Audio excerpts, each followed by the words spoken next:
नमस्कार दोस्तों, आपका स्वागत है अब तक न्यूज़ में। दोस्तों, लोकसभा इलेक्शन 2024 को लेकर काफ़ी बड़ी खबर निकल के आ रही है। जैसा कि आपको मालूम है, लोकसभा इलेक्शन चुनाव काफ़ी नज़दीक है। उसको लेकर भारत की राजनीतिक पार्टियों ने पूरी तैयारियां शुरू कर दी हैं। लोकसभा इलेक्शन से पहले 5 राज्यों में हुए चुनाव में यह स्पष्ट हो गया है कि आखिर सरकार किसकी बनेगी, क्योंकि मध्य प्रदेश, तेलंगाना, छत्तीसगढ़, राजस्थान और मिजोरम में हुए चुनाव से जनता ने अपना रुझान प्रस्तुत कर दिया है। आपको बताते चले कि मध्य प्रदेश, राजस्थान और छत्तीसगढ़ में बीजेपी की सरकार बन गई है बहुमत से, तो वहीं मिजोरम और तेलंगाना में कांग्रेस की सरकार बनी है।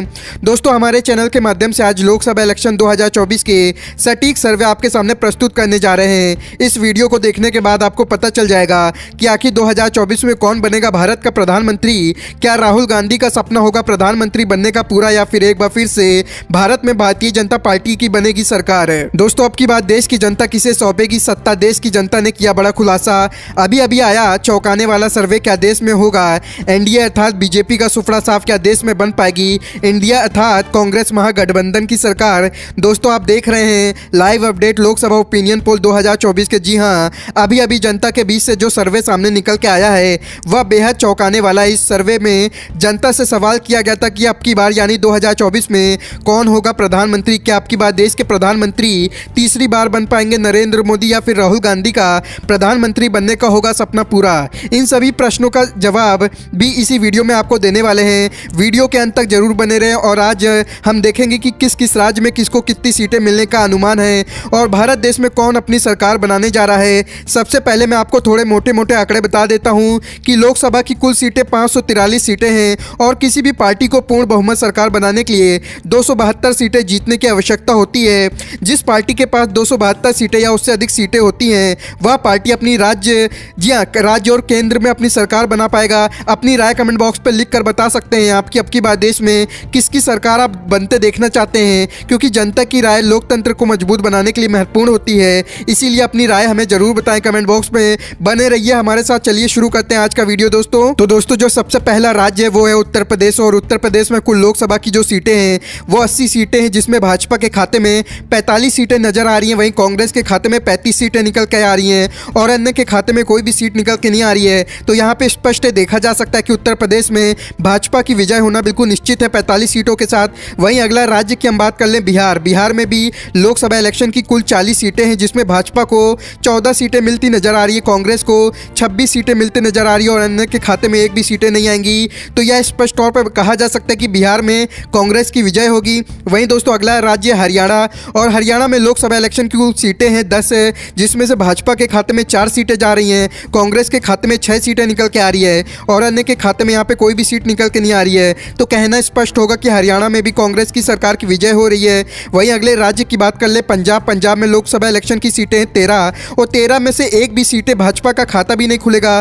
कांग्रेस को 5 सीटें मिलती नजर आ रही है, अन्य के खाते में 8 सीट आएगी और कहना स्पष्ट है कि अन्य जो अकाली दल होगा वो भी जी हाँ भाजपा को समर्थन देगा। अगर भाजपा को समर्थन देता है अकाली दल तो स्पष्ट तौर पर पंजाब में भाजपा की सरकार बनेगी। वहीं दोस्तों अगले राज्य की हम बात कर लें असम में जो लोकसभा इलेक्शन की कुल सीटें हैं वो हैं 14, जिसमें से भाजपा के खाते में 9 सीटें जा रही हैं, कांग्रेस के खाते में 5 सीटें निकल के आ रही है और अन्य का खाता भी नहीं खुलेगा। तो असम में भी दोस्तों भाजपा की सरकार बनेगी। वहीं दोस्तों अगले राज्य की बात कर लें छत्तीसगढ़, और छत्तीसगढ़ में कुल लोकसभा इलेक्शन की सीटें हैं 11, जिसमें से भाजपा के खाते में 5 सीटें जा रही हैं, कांग्रेस के खाते में 6 सीटें जा रही है, अन्य का खाता भी नहीं खुलेगा। तो छत्तीसगढ़ में भी दोस्तों एक सीट से कांग्रेस विजय प्राप्त हो रही है। वहीं दोस्तों अगले राज्य की बात कर ले तमिलनाडु में जी हाँ 39 सीटें हैं, जिसमें से भाजपा के खाते में 13 सीट निकल के आ रही है, कांग्रेस के खाते में 26 सीट है और अन्य के खाते में 0 सीट है। तो तमिलनाडु में 100% कांग्रेस का जीतना बिल्कुल निश्चित है। वहीं दोस्तों अगले राज्य की बात कर लें केरल में जो लोकसभा इलेक्शन की कुल सीटें हैं 20 और 20 सीटों में से भाजपा का खाता भी नहीं खुलेगा। केरल में कांग्रेस को 12 सीटें मिलेगी और अन्य के समर्थन में 8 सीटें आएंगी। तो केरल में जो अन्य हैं वो भी कांग्रेस को समर्थन करेगा। तो यहाँ पे कुल मिला के 18 सीटें मिलेंगी कांग्रेस को। तो केरल में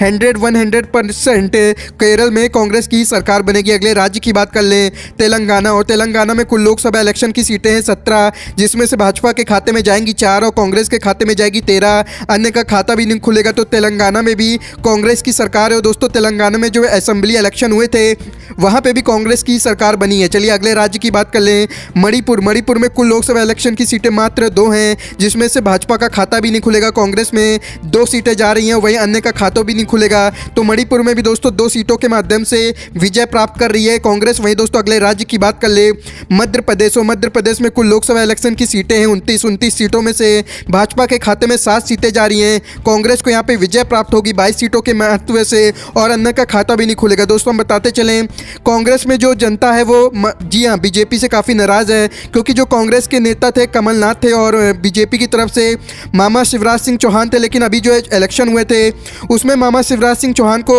मुख्यमंत्री पद से हटा दिया गया है, उनकी जगह डॉक्टर मोहन यादव को बनाया गया है, इसीलिए वहाँ की जनता नाराज है। तो स्पष्ट तौर पर मध्य प्रदेश में कांग्रेस की विजय होना निश्चित है दोस्तों। वहीं दोस्तों अगले राज्य की बात कर लें, अगला राज्य त्रिपुरा, और त्रिपुरा में लोकसभा इलेक्शन की कुल सीटें हैं 2, जिसमें से भाजपा के खाते में 1 सीटें जाएंगी, कांग्रेस के खाते में भी 1 सीटें जाएंगी और अन्य का खाता बिल्कुल जीरो रहेगा। तो यहाँ पे कांटे की टक्कर है, यहाँ पे कोई भी विजय प्राप्त नहीं कर पा रहा है। वहीं दोस्तों अगले राज्य की बात कर लें, जो कि है जम्मू कश्मीर में लोकसभा इलेक्शन की कुल सीटें 6, जिसमें से भाजपा के खाते में 3 सीटें जा रही हैं, कांग्रेस के खाते में भी 3 सीटें जा रही हैं, अन्य का खाता भी नहीं खुलेगा।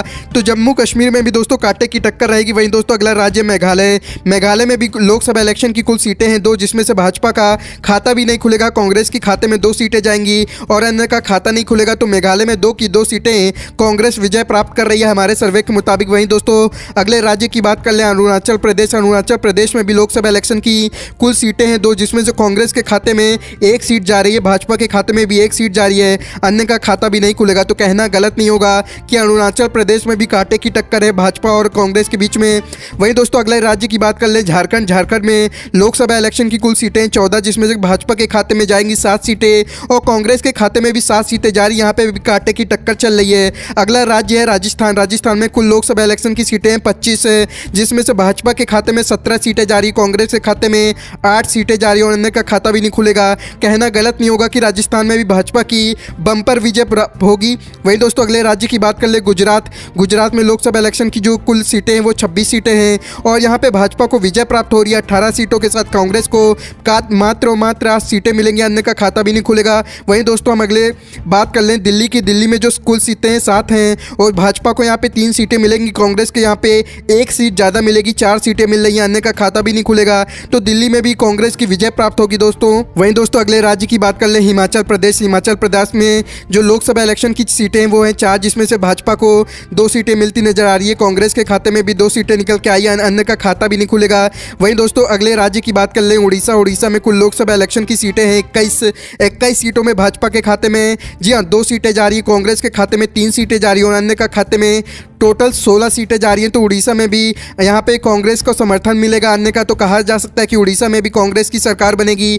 वहीं अगले राज्य की बात कर ले, पश्चिम बंगाल में कुल लोकसभा इलेक्शन की सीटें हैं 42 सीटें, जिसमें भाजपा के खाते में 8 सीटें निकल के आ रही है, कांग्रेस को 34 सीटें मिलेंगी और अन्य के खाते में 16 सीटें मिलेंगी। तो पश्चिम बंगाल में जो अन्य होगा वो कांग्रेस को समर्थन करेगा। कुल मिला के कहना गलत नहीं होगा कि पश्चिम बंगाल में भी कांग्रेस की सरकार बनेगी। वहीं अगले राज्य की बात कर लें, महाराष्ट्र में 48 सीटें, जिसमें भाजपा के खाते में 32 सीटें जा रही है, कांग्रेस के खाते में 16 सीटें जा रही हैं और अन्य के खाते में भी 16 सीटें जा रही हैं। तो दोस्तों महाराष्ट्र में भी बीजेपी की सरकार बिल्कुल बनना निश्चित है। केंद्र शासित प्रदेश की बात कर लें तो यहाँ पे 7 सीटें हैं और 7 सीटों में से भाजपा के खाते में 4 सीटें जा रही, कांग्रेस के खाते में 3 सीटें जा रही हैं, अन्य का खाता भी नहीं खुलेगा। तो दोस्तों केंद्र शासित प्रदेश में भी भाजपा की विजय प्राप्त होगी। अगले राज्य की बात कर लें, मेघालय में कुल लोकसभा इलेक्शन की सीटें हैं 2, जिसमें से भाजपा का खाता भी नहीं खुलेगा, कांग्रेस को 2 की 2 सीटें विजय प्राप्त होंगी, अन्य का खाता भी नहीं खुलेगा। तो दोस्तों मेघालय में भी कांग्रेस की सरकार बनेगी। अगले राज्य की बात कर ले, आंध्र प्रदेश में दोस्तों 25 सीटें हैं, जिसमें से भाजपा का खाता भी नहीं खुलेगा, कांग्रेस को 10 सीटें मिलेगी, अन्य के खाते में 15 सीटें जाएंगी और आंध्र प्रदेश में जो अन्य होगा वो कांग्रेस को समर्थन करेगा। तो यहाँ पे कुल मिला के कांग्रेस को 25 सीटें मिल रही हैं, तो आंध्र प्रदेश में भी जी हाँ कांग्रेस को विजय प्राप्त होने जा रही है।